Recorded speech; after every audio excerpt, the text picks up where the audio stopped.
Now, we haven't met before, but I've long grown used to finance ministers being alarmingly young. I'm not that young. But thank you. But you are, as well as being young, you're a new minister in a new government, and it's fair to say that the politics of Romania are, will you accept the word turbulent? Well, interesting. Interesting, okay. Interesting means turbulent. It has a negative connotation. So. Okay, granted. So, since you took office, which I think was end of November? No, November, and beginning of November. Beginning of November. What's been your top priority in the Ministry of Finance since taking office? And is there a short-term, this might be the top priority, is there a short-term target for deficit reduction? Right. Well, actually, that was the priority. As you know, we took over, maybe you don't know, but we took over as a minority government. I do know.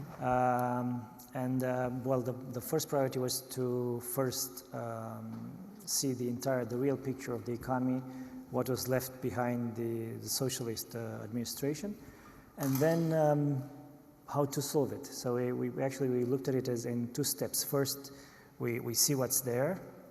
We come with short-term solutions, and then we're going to have, I think, long-term solutions. But the first priority was to come up with a budget for 2020, and that was a challenging endeavor because finishing last year was challenging enough. We had to. But it really was a question of finding out what the position was that you inherited. Right. So that wasn't easy. We were finding out things towards the end of the year. There's expenditures that were not showing up. We didn't know about it publicly. So we managed to pay all those invoices that have been postponed by the previous government, and that made the budget deficit to increase to around 4.4% for last year. But we made sure that private sector was not punished further, and people in the private sector, companies, received their payments for invoices. So that was one of the first things that we did, and we showed it in the deficit. Now, for 2020, well, the priority was to show that we are a responsible government, and we are looking at fiscal consolidation. So we target a deficit for this year around 3.6%, and this is I've been saying this before, and I'm going to say it again. This is a binding constraint as far as I'm concerned.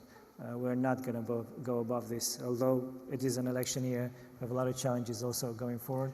Is that passed into law? Yes, it is passed into law. That was the other things that we wanted to do it before the end of the year. It's something that I don't think has happened in Romania for a long time, that you have the budget for next year approved almost in time before the next year. So that was another thing that we wanted to do. So those are a deficit reduction of 2 whole points over the course of the year? 1 percentage point, okay. From 4.5 to 3.6%. Well, the other, we didn't want to go further. I mean, you would say, why don't you go below 3% and accept, and try to get out of this excessive deficit procedure?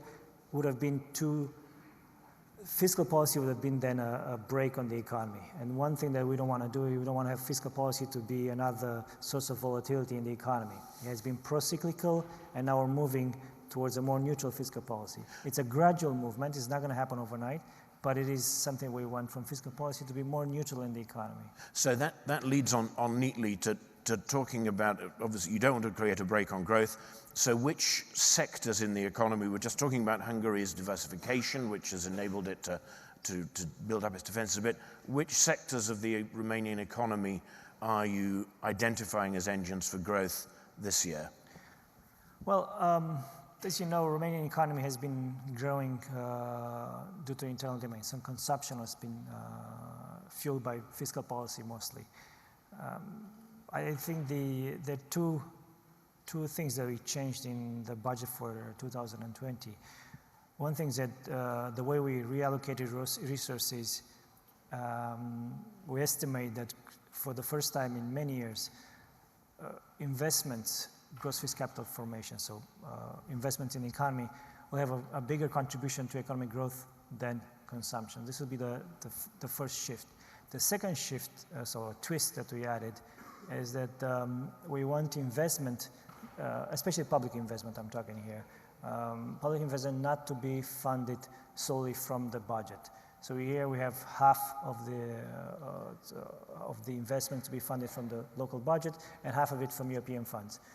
This is something that we are, this is a challenge, and it's my personal challenge to the other ministers to tap into the European funds. We've been, I know it's easy, I know it's comfortable to invest using local budget, but there's plenty of European funds out there for the same project that you can use, and you relieve the pressure from the local budget. This is something we have in the budget, and this is the promise I have from the other ministers, is that they will access those funds. So there's those two twists in the budget: reallocating more resources to investment, and we think that's going to be the key driver in 2020 relative to consumption, and then more European funds for investments. And that leads very neatly on to my next question, which is, how would you characterize Romania's current relationship with the EU? And how do you see those relations improving? I mean, we've talked about the potential for application of European funds from the European institutions, but more generally, how would you describe your position currently within the EU? So I think when we took office, for the last 3 years, there's been, and this is not something that people don't know, there's been a divide between the previous government and the EU on a lot of subjects. So the first things we did, we did actually reestablish the connection with the European Union, communicating, being more transparent. Any move I make on the budget, any decision I take, those they are being discussed ex ante with our counterparts in the European Commission and other institutions, international institutions. Not just because you want to inform them, but four eyes are better than two, and things like that. So they have experience, and we want to keep these lines of communications open going forward.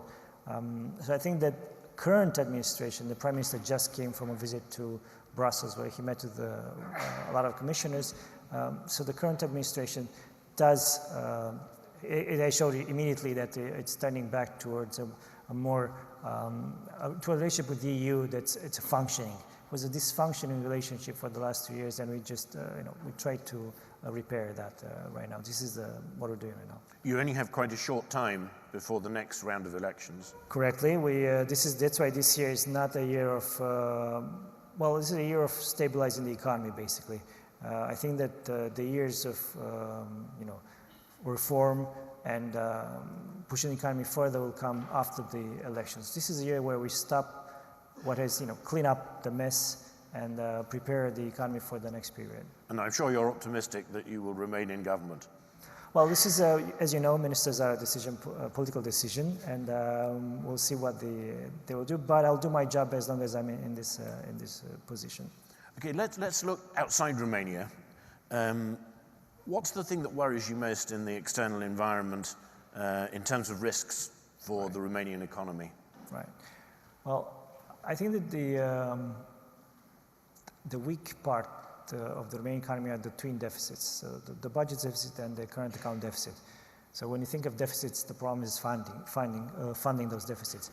So obviously, internationally, a sudden reversal of capital from emerging markets, that would be a problem for us. So this is what I'm looking for. I mean, oil price shocks. Well, I was going to ask about oil. I mean, right. That's those are a factor, right? Right, but as you know, those are central banks look at those as temporary shocks, and we only look at them if they become permanent through expectations.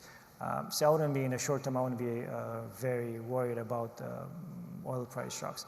But if oil price shocks will turn into, through expectations, into permanent shocks, and this will lead to global slowdown and then reversal of capital from emerging markets, then I'll have a problem in funding, especially current account deficit, and this will actually lead to further problem in Romania. So I think that's the channel, I think, for Romania is the most challenging.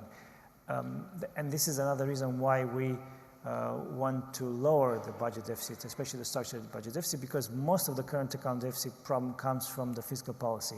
It's not as it was in the past through the private sector consumption, it comes from fiscal policy shocks. So we're looking into that direction. Final quick question. Okay. A little bit more personal. All right. You had a substantial banking career. I mean, you advised the Central Bank of New Zealand. Right. You also worked in private sector banks. European Investment Bank, yes. Yeah, exactly, the EIB. All of our speakers' biographies, of course, are on that app, which you're very encouraged to look at. That was all, of course, before you took up public service. Right. So you clearly have a special relationship with the financial sector from your background. How do you see the financial sector's role in Romania, the banking sector's role specifically? Well, yeah, this is financial intermediation in Romania. It's, I think, the lowest in history, in the recent history. So this is a challenge not just for me, but for them. So I had a lot of talks with them in the last few weeks, and together we tried to get this. The problem is also there's some problems in the economy with the way they perceive the risks in the economy, and I think this is my role now to show them that it's not just the government that needs to be funded, but it's also the rest of the economy, and we'll try and together to see how we can mitigate those risks for them to be interesting to fund the economy. I think they stepped a little bit too in the background after the economic crisis in 2008. So we need to reestablish this trust in the Romanian economy. And do you find that your own personal experience as a banker means they listen more to you? Well, I did have, I think we speak the same language, and I think that having this more transparent way of informing about the budget deficit and our reforms and what we want to do, it works better with markets and financial sector than surprising them. So I think this is something I learned when I was on the other side. We don't want to be surprised by governments with decisions overnight. We talk with them, we tell them what our interests are and how we see the direction going forward, and then we see it. So far we've already seen that they're not punishing us for our decision. I mean, to finish last year with a budget deficit 1.5 percentage points higher than was estimated, and not to have a currency crisis or an interest rate crisis. In fact, we've seen the currency almost appreciating a little bit and interest rates falling. I think that's a success of this administration. Just being transparent and explaining every move, it does help, and we'll go for it. But we need the financial sector not just to invest, but also to be a transmission mechanism, funds from overseas coming to Romania, and we'll keep this relationship going forward. Excellent. Minister, wish you the much. best of luck. Well done so far. Thank you very much for joining us and answering our questions. Thank you very much. Thank you very much.